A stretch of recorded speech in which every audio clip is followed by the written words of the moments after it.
Morocco देश में एक शहर के बाहर एक कुआं था। शहर के लोग वहां जाकर पानी भरकर ले जाते थे। एक दिन मंसूर नामक एक युवक उस कुएं के पास आया। एक खजूर के पेड़ के नीचे बैठकर पानी भरने आने जाने वालों को देखता रहा। वो अकेला ही था और उसके मां बाप मर गए थे। किसी दूर से गांव में उसका काका था। उसके अलावा इस दुनिया में उसका अपना कहने वाला कोई दूसरा व्यक्ति न था। मंसूर देखता ही रहा कि एक युवती कुएं के पास आई। अपना घड़ा भरकर उसने बुरखा हटाया और पानी पिया। मंसूर ने उस युवती को देखते ही उसे मोह लिया। उसे लगा कि वो इस जिंदगी में ऐसी सुंदर औरत को कहीं देख न सकेगा। इसलिए वो उसके पीछे पीछे उस औरत के घर की तरफ चला। उस युवती का नाम अमीना था। मंसूर ने अमीना के पिता से मिलकर कहा, मैं तुम्हारी बेटी से शादी करना चाहता हूं। देखो बेटा, मेरी बेटी से और भी कई जवान शादी करना चाहते हैं। मैं भी जल्द ही कोई न कोई संबंध ठीक करना चाहता हूं।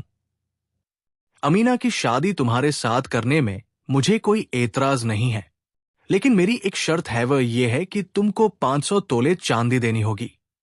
तब मैं अपनी लड़की की शादी तुम्हारे साथ जरूर करूंगा। व्यापारी ने कहा, मंसूर के पास जो चांदी थी वो 30 तोले से ज्यादा न थी। 500 तोले चांदी के माने कम नहीं है। क्या मुझे थोड़ी मियाद दे सकते हैं? मंसूर ने व्यापारी से पूछा। मैं ज्यादा मियाद तो नहीं दे सकता, मगर 10 दिन की मोहलत दे सकता हूं। इन 10 दिनों के अंदर तुम 500 तोले चांदी का इंतजाम न कर सकोगे तो यहां तक आने की जरूरत नहीं। अमीना के बाप ने कहा। 10वें दिन उस व्यापारी से मुलाकात करने का वादा करके मंसूर लौट आया। वो ये सोचते गली कूचों में घूमने लगा कि उसे 470 तोले चांदी कौन देगा।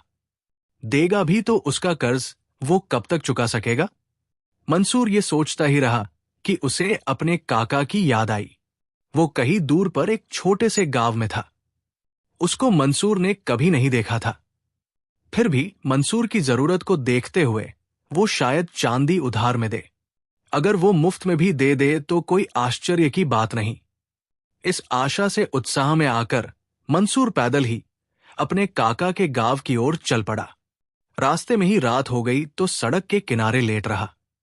सवेरे उठकर वो अपने काका के गांव में पहुंचा। गांव में कदम रखते ही एक आदमी सामने आया तो उसने पूछ, अमुक आदमी का घर कहां पर है? इस गली में आगे बढ़ोगे ती दाई और एक घर दिखाई देगा। उस घर की चार दीवारी थोड़ी सी टूट गई है। घर भी गिरने की हालत में है। उस आदमी ने मंसूर को सारा हुलिया बता दिया। मंसूर के दिल में अपने काका के मकान को देखने के पहले ये विश्वास था कि उसका काका खूब पैसे वाला है। लेकिन देखता क्या है, घर की चार दीवारी टूट गई थी और अहाते में पत्थर कंकड़ और कूड़ा करकट भरा पड़ा है। घर के सामने एक सफेद गधा बंधा पड़ा था जिसकी हड्डियां निकल आई थी। गधे ने मंसूर की आंखों में बड़ी आशा से देखा।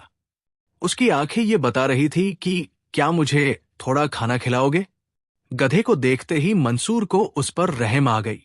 वैसे गधे की उम्र कोई ज्यादा न थी, लेकिन वो खाने के अभाव में सूख कर कांटा हो गया था। मंसूर ने बाजार में जाकर घास खरीदी। उसे लाकर गधे के आगे डाल दी। गधा रेंगकर बड़ी खुशी से झटपट घास खाने लगा। मंसूर घर के भीतर जाकर अपने काका से मिला। मंसूर को देख उसका काका यूं तो खुश न हुआ। खाने के लिए वो एक रोटी खरीद लाया और उसमें से एक छोटा सा टुकड़ा मंसूर को देते हुए बोला, मैं बड़ा गरीब हूं। मैंने सुना है कि आपके पास बहुत सा धन है। मैं इसीलिए आपके पास कर्ज लेने आया हूं। मंसूर ने कहा, कर्ज लेने आए हो? मेरे पास ही क्या जो तुमको उधार में दूं? मैं कंगाल जो ठहरा, काका ने जवाब दिया। दूसरे दिन वह रवाना होना चाहता था कि उसका काका बोला, तुम भी हाट तक मेरे साथ चलो। हाट में इस गधे को बेच डालेंगे।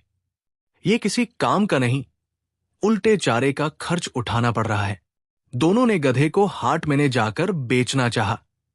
10 तोले चांदी देकर लोग उसे खरीदने तैयार थे, मगर मंसूर ने देखा कि वो गधा बड़ी दीनता के साथ देख रहा है। उसकी आंखें मानो ये बता रही थी, तुम ही मुझे खरीद लो। मंसूर ने आगा पीछा सोचे बिना ही कहा, काका जी, ये गधा मुझे ही क्यों नहीं बेचते? अच्छी बात है बेटा, तुम ही खरीद लो। 20 तोले चांदी पर मैं तुमको बेचूंगा, काका ने कहा। मंसूर ने सोचा कि काका से मोलभाव करना ठीक नहीं है, इसलिए कहा, काका जी, मेरे साथ मेरे घर चलकर दाम ले लीजिए। दोनों मंसूर के घर पहुंचे। मंसूर 20 तोले चांदी अपने काका को देकर वो और गरीब बन गया। मंसूर का काका 20 तोले चांदी कमर में बांधे गांव लौट रहा था। रास्ते में चोरों ने उसे लूट कर मार डाला। मंसूर को जब मालूम हुआ कि उसका काका मर गया है, तब वो अपने सफेद गधे पर काका के गांव में पहुंचा, क्योंकि अपने काका की अंत्येष्टि क्रियाएं करने की जिम्मेदारी उसी पर आ पड़ी थी। मंसूर ने काका के घर की खोज की। वो सचमुच एक गरीब का ही घर था। अंत्येष्टि क्रियाएं समाप्त कर मंसूर अपने घर लौटना ही चाहता था कि गधे ने घर की दीवार के पास जाकर अपने खुरों से मिट्टी को खोदना शुरू किया। तुरंत मंसूर के दिमाग में धन का विचार आया। पड़ोस में जाकर वो एक कुदाल ले आया और उस जगह को खोदने लगा। उसे 1 फुट की गहराई में एक पेटी मिली। उसमें कम से कम 5000 तोले चांदी थी। मंसूर खुशी से नाच उठा। वो उस पेटी को गधे पर लाद कर अपने शहर में पहुंचा। 500 तोलों को अलग से तौलकर उसे अमीना के पिता के पास ले गया। अल्लाह की मेहरबानी है, ये शब्द कहते अमीना के पिता ने 500 तोले चांदी ले ली और मंसूर के साथ अमीना की शादी की।